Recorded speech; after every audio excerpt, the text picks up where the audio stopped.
நமஸ்காரம். இது நமது உலகம் சேனல் நேயர்களுக்கு வேங்கடம் ராம்நாராயண் அன்பு கலந்த வணக்கங்கள். சங்கி என்று சொல்லடா, சங்க தமிழ் பேசடா. தமிழ்நாட்டில் இருந்து அத்தனை பேரும் தமிழன் தானே. தமிழ் பேசக்கூடியவர்கள் மூதாதையர்களாக இருந்து ஒரு 5-6 தலைமுறைகளாக இங்கே இருப்பவர்கள் தமிழர்கள் தானே. அப்படிப்பட்ட தமிழர்கள் தமிழ் பேசினால் என்ன தவறு? இவங்க தான் பேசணும், இவங்க தான் தமிழ், இவங்க தான் இது. ஏன் இப்படி பாகுபாடு? இப்போது அதனுடைய உச்சக்கட்டமாக ஐஎம் சாரி ஐயப்பா, ஏன்னா மீனிங்கே தெரியல. அந்த அளவுக்கு சாதாரணமாக ஒரு வரி அப்படின்னு எடுத்துட்டோம்னா அந்த வரி பார்ப்பதற்கு ரொம்ப அழகாக இருக்குது. ஆனால் பேசக்கூடிய தொனியில் தானே இருக்குது. எப்படி பேசணும் அப்படிங்கிறது.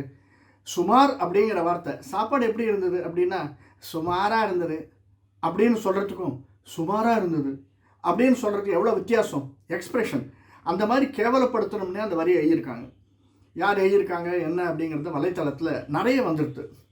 எனக்கு நாம் இதை பற்றி பேச வேண்டாம் அப்படின்னு தான் நினச்சிட்டு இருந்தேன். ஏன்னா இதுக்கெல்லாம் இம்பார்ட்டன்ஸ் கொடுக்கணுமா, தேவையில்லையே அப்படின்னு தான் கொஞ்ச காலமாக மற்ற ஆக்டிவிட்டீஸில் ஈடுபடாமல் இருக்கிறது, இந்த மாதிரி வரக்கூடிய கருத்துக்களுக்கு பதில் சொல்லாமல் இருப்பது அப்படின்னு பல பேர் அதனால தான் ஒதுங்கி இருக்காங்க. ஆனால் ஒதுங்கி இருப்பவர்களையே திரும்ப திரும்ப திரும்ப திரும்ப குட்டுவது என்பதே தமிழர் கலாச்சாரமாகிவிட்டது. ஒரு செக்ட் ஆஃப் பீப்புளுக்கு அதே கலாச்சாரம். அவர்கள் நசுக்குகிறார்கள், அதை செய்கிறார்கள், இதை செய்கிறார்கள், இப்படியே சொல்லி சொல்லி வெறுப்பை கிளப்பக்கூடியதாக அமைந்திருக்கிறது. சரி, நாமளும் ஏன் பேசக்கூடாது அப்படின்னு ஒவ்வொருத்தனையும் இன்றைக்கி பல பேருக்கு தோண ஆரம்பிச்சிச்சு. ஏன்னா டார்கெட் அப்படின்னா ஒரு செக்டாரை பற்றி மட்டுமே டார்கெட் இருக்குது, மற்றவங்களை பற்றி இல்லை அந்த டார்கெட். ஏன் எல்லாரை பற்றியும் பேச வேண்டியது தானே? சமதர்ம சமுதாயம் தானே, சமநீதி தானே. அது எல்லாரை பற்றியும் பேசுறது, எல்லா மதத்தை பற்றியும் பேசுறது, எல்லா ஜாதிக்காரனை பற்றியும் பேசுறது. ஏன் பேசுறது இல்லை? கொஞ்ச நாளைக்கு முன்னாடி முருகனை அவமதிச்சாங்க.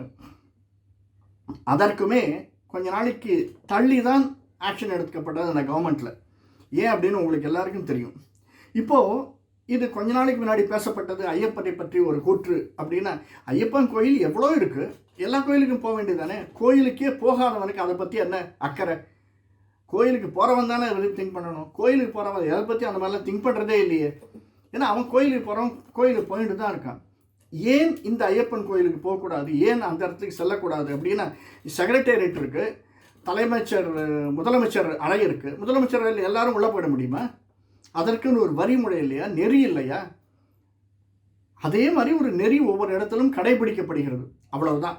அந்த நெறியை நம்ம ஃபாலோ பண்ணோம். அந்த அறிவு கூட இல்லாத நான் டாக்டர் ஆகிட முடியுமா, நான் வக்கீல் ஆகிட முடியுமா? படித்தா ஆக முடியும். எவ்வளோ பேர் டாக்டர் ஆகியிருக்காங்க, எவ்வளோ பேர் வக்கீல் ஆகியிருக்காங்க. ஏன் படித்து மேலே வர்றதுக்குன்னு அந்த எண்ணமே கிடையாது. படித்தவர்கள் எவ்வளோ பேர் மேன்மை மக்கள் ஆகியிருக்காங்க. ஏன் அதெல்லாம் நமக்கு தெரியறதே இல்லை, புரியறதே இல்லை. அடுத்தது, நமக்கும் அதுக்கு என்னப்பா சம்பந்தம்? எனக்கு நிறைய தொடர்பு உண்டு, ஐயப்பனுக்கும் எனக்கும் நிறைய தொடர்பு உண்டு. முதல்ல நான் ஒரு இந்து, நான் ஒரு சனாதனி, நான் வணங்கும் தெய்வங்களில் ஒன்று. கிருஷ்ணர் மகாபாரதத்தில் பகவத்கீதை சொல்லியிருக்கார், நீ எந்த தெய்வத்தை வணங்கினாலும் அது என்னை வணங்குவதேயாம் அப்படின்னு. அதனுடைய அடிப்படையில் பார்த்தா எல்லா தெய்வங்களும் ஒன்று தான், நம்முடைய இந்து தெய்வங்கள் அனைத்தும். மற்ற எல்லாத்தையும் கொண்டு வராதிங்க. ஏன்னா நான் பேசுகிறது இந்து மதத்தை பற்றி, சனாதன மதத்தை பற்றி தான். அது அனைத்தும் ஒன்று தான். இதில் ஏற்றத்தாழ்வுகளே கிடையாது. ஒவ்வொரு இடத்துல ஒவ்வொரு நெறிமுறை கடைபிடிக்கப்படுகிறது, அவ்வளவுதான். இப்போது வீட்டில் நம்ம நாய் வளர்க்குறோம், பூனை வளர்க்குறோம், ஆடு வளர்க்குறோம், மாடு வளர்க்குறோம். ஏன் எல்லாமே மிருகங்கள் தானே, எல்லாமே எல்லாத்துக்கும் ரத்தம் சிவப்பாக தானே இருக்குது. ஏன் எல்லாத்தையும் ஒரே இடத்துல கட்டுறது? நாயும் பூனையும் கட்டும் இடத்துல ஆடும் மாடும் கட்ட முடியுமா? அந்த அறிவு இருக்க வேண்டாமா? அதற்கு என்று ஒரு சில இடங்கள் இருக்குது, அந்த வழிமுறை இருக்குது, நெறிமுறை இருக்குது. அதைப்படி தான் நம்ம ஃபாலோ பண்ணணும். ஐயப்பன் கோயில் இடத்துல எவ்வளவோ கோயில்கள் இருக்குது. மெட்ராஸ்லேயே 3 கோயில் இருக்குது. எல்லா இடத்துலையும் பெண்கள் செல்லத்தானே செல்கிறார்கள். அந்த ஒரு ஐயப்பன் கோயிலில் ஏன் பெண்கள் செல்வதில்லை அப்படிங்கிறதுக்கு நிறைய விளக்கங்கள் கொடுக்கப்பட்டது. அந்த விளக்கங்களை ஏற்று பக்தி செய்யக்கூடிய ஐயப்பமார்கள் இதை பற்றி விளக்குவதே இல்லை, இதை பற்றி கவலைப்படுவதே இல்லை. அவங்க பாட்டுக்கும் போகிறாங்க, அவங்க பாட்டுக்கும் வராங்க. இது கவலைப்படுறதெல்லாம் தேவையில்லாத, வேறு வேலையே இல்லாமல் எதையோ பேச வேண்டும், மற்றவர்கள் மனதை புண்படுத்துவதை வேலையாக கொள்ள வேண்டும் அப்படின்னு நினைக்கிறவங்களுக்கு தான் இந்த மாதிரி ஒரியான கெட்ட எண்ணம் வருகிறது. இவ்வளோ நாளாக பிராமணர்களை மட்டுமே அடிச்சுட்டு இருந்தாங்க. ஏன்னா அவங்க திரும்பி கேட்க மாட்டாங்க, கேட்குறதே இல்லை. அப்படியே கேட்டாலும் வெறிய சாப்பிட்டா எங்கேயாவது ஒரு 4 இடத்துல அப்படியே கேட்டுட்டு அவங்க போயிடுவாங்க. இப்போ அதனுடைய எக்ஸ்டென்ஷனாக கொஞ்சம் கொஞ்சமாக இந்து மக்களையே அடிக்க ஆரம்பிச்சிட்டாங்க. ஏன்னா இந்துக்களுக்கு நாதியே இல்லை, கேட்கறதுக்கு ஆள் இல்லை. இதுவே வேறு மதமாக இருந்தால் இத்தனை நேரம் சும்மா இருக்குமா? ஏதோ ஒரு சிலர் வாயை திறக்கிறது, நான் யாருமே இல்லை என்று சொல்லவதில்லை, ஆனால் வெளியில் வருவதில்லை. நான் பேசுகிறது மாதிரி ஏதோ 1000 பேர் 2000 பேர் கேட்குறாங்க, அவ்வளோதான். வெளியெடுத்து அதை ஒரு முயற்சியாக எடுத்து எதிர்ப்பை காட்டுவது என்பது மிக குறைவாக அமைந்திருக்கிறது. சரி சார், நீங்கள் ஏன் பேசுகிறீங்க அதை பற்றி அப்படின்னா, இப்போது முதல்ல முருகனை பற்றி பேசச்சே ஒரு சிலர் அதற்கு எதிர்ப்பு தெரிவித்தாங்க. அடுத்தது இப்போ ஐயப்பன். இந்த ஐயப்பனை பற்றியும் பேசலை அப்படின்னா ஒன்றொன்றாக குறை சொல்லி கொண்டே இருப்பார்கள். அவருக்கு ஒரு வேலையே கிடையாது, இது மட்டும்தான் வேலை. அவங்களுக்கு குறை சொல்வது மட்டும்தான் வேலை. இப்படி ஒவ்வொரு கடவுளாக குறை சொல்ல ஆரம்பிச்சிருவாங்க. அதற்காகவாது கொஞ்சம் திராணி உள்ள இந்துக்கள், நமக்குன்னு கொஞ்சம் உப்பு போட்டு சாப்பிட்ற இந்துக்கள் கொஞ்சமாவது நினச்சி பார்க்கணும். நம்மளால் ஒத்த 2 பேரையாவது ஒரு சில செயல்களையாவது ஒத்துக்கொள்ள வைக்க முடியுமா, செய்ய முடியுமா? நாம் பிறந்த இந்து மதத்திற்காக நாம் வாழ முடியுமா அப்படின்னு நினைக்கணும். எல்லாரையும் நாம் மாற்றிட முடியாது, இந்த உலகத்தை நாம் சேஞ்ச் பண்ணிட முடியாது. ஆனால் இது எங்கேருந்து வருது, யார்கிட்ட வருது? கடவுள் விரும்புகிறவன் கடவுளை விரும்பிட்டு தான் இருக்கான். இந்த இந்து மத வெறுப்பு இருக்கு இல்லையா, சில சந்தர்ப்பங்களில் சில சூழ்நிலைகளில் இது எல்லா மதத்திலையும் இருக்குது சார். நீங்கள் ஒவ்வொரு மதத்திலையும் போய் பாருங்கள், எந்த மதத்தில் பெண்களுக்கு அதிகாரம்? இந்து மதத்தில் மட்டும்தான் உமையொரு பாகனாக வணங்கப்படுகிறான். மகாலட்சுமியை மார்பில வைத்து கொண்டிருக்கக்கூடியவன் மகாவிஷ்ணு.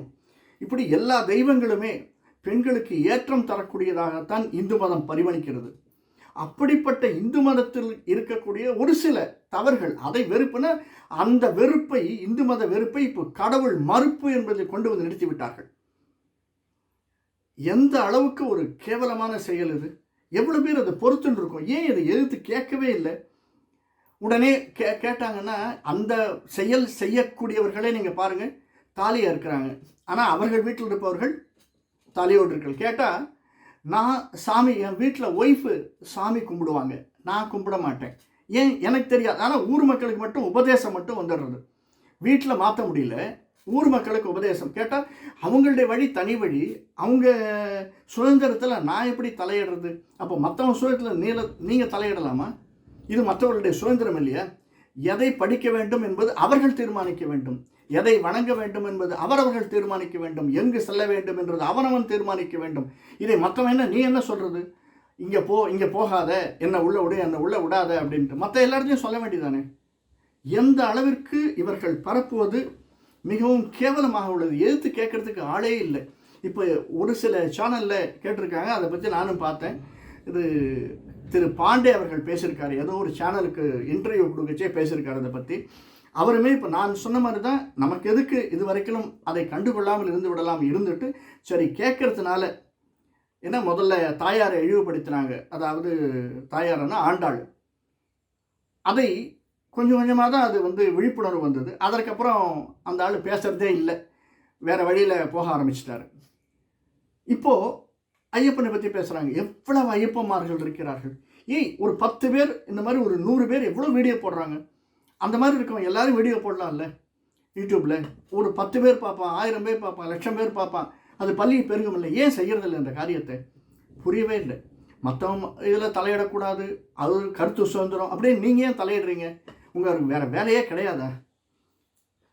இந்த சாணக்கியாவில் திரு பாண்டே அவர்கள் பார்த்தா, அதே மாதிரி இன்று காலையில் பேசு தமிழா பேசல திரு ராஜவேல் நாகராஜன் அவர்கள் சொன்னது எனக்கு ரொம்ப பிடிச்சிருந்தது. அவர் சொன்னது சாதாரணமாகவே ஒரு சனாதனத்தை வழியெடுத்து நடத்தக்கூடியவர், சனாதன விரும்பியாக இருக்கக்கூடியவர் திரு ராஜவேல் நாகராஜன். அதனாலே அவருக்கு மேலே எனக்கு ஒரு தனிப்பட்ட அபிப்பிராயமும் அன்பும் உண்டு.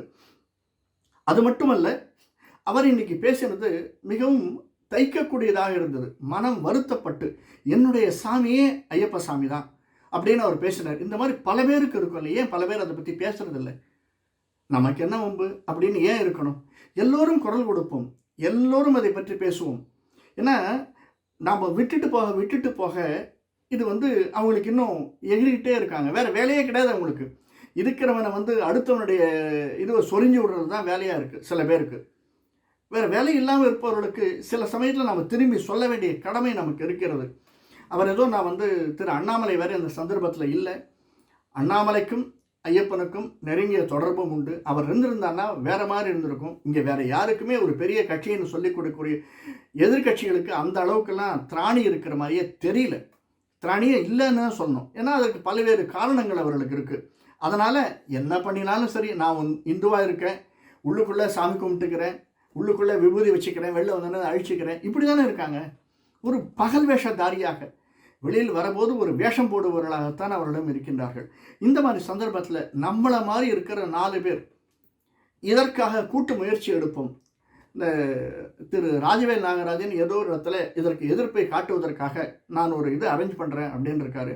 அந்த மாதிரி அரேஞ்ச் பண்ணச்சே அவர்களுக்கு ஒத்துழைப்பாக நாம் அனைவரும் சேர்ந்து செயல்படுவோம். நம்மளால் முடிஞ்சது ஒரு சில பேருக்கு நமக்கு தெரிந்த சேனல் மூலியமாகவோ அல்லது யூடியூப் மூலியமாகவோ பேசுவோம். இதை பற்றி பேசினா தான் மற்றவர்களுக்கு தெரியும். பேசாமல் வச்சுட்டு இருந்தால் மனசுக்குள்ளே எதிர்ப்பு இருக்குது அப்படின்னா யாருக்குமே தெரியாது. தயவு செய்து பேசுவோம். சொல்கிறாங்க சொல்லிட்டு போட்டுமே, சங்கின்னு சொல்லுவோம், அவ்வளோதானே. சங்கி என்று சொல்லடா, சங்கத்தமிழ் பேசடான்னு இன்னைக்கு சங்க தமிழை வளர்த்தவர்கள் நாமர்கள். தமிழை வளர்க்கறதுக்கு பாடுபட்டவர்கள் பலர் இன்னைக்கு அவர்களெல்லாம் குறை சொல்லி கொண்டிருக்கிறார். என்ன தெரியல, புரியல, யார் வளர்த்தாங்கன்னே தெரியல.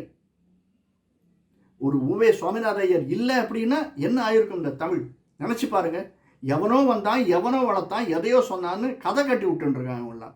இதெல்லாம் எடுத்து சொல்ல முடியவில்லை, எடுத்து சொல்வதற்கு ஆள் இல்லை, திராணி இல்லை. எல்லோரும் பேசுவோம், எல்லோரும் குரல் கொடுப்போம், வாருங்கள். இது கடைசியில் நான் சொல்கிறது ஐ எம் சாரி ஐயப்பா அப்படின்னு தான் சொல்லக்கூடிய ஒரு நிலையில தான் நாம் இன்னைக்கு இருக்கோம். அகைன், சங்கி என்று சொல்லடா, சங்கத்தமிழ் பேசடா. நன்றி, வணக்கம்.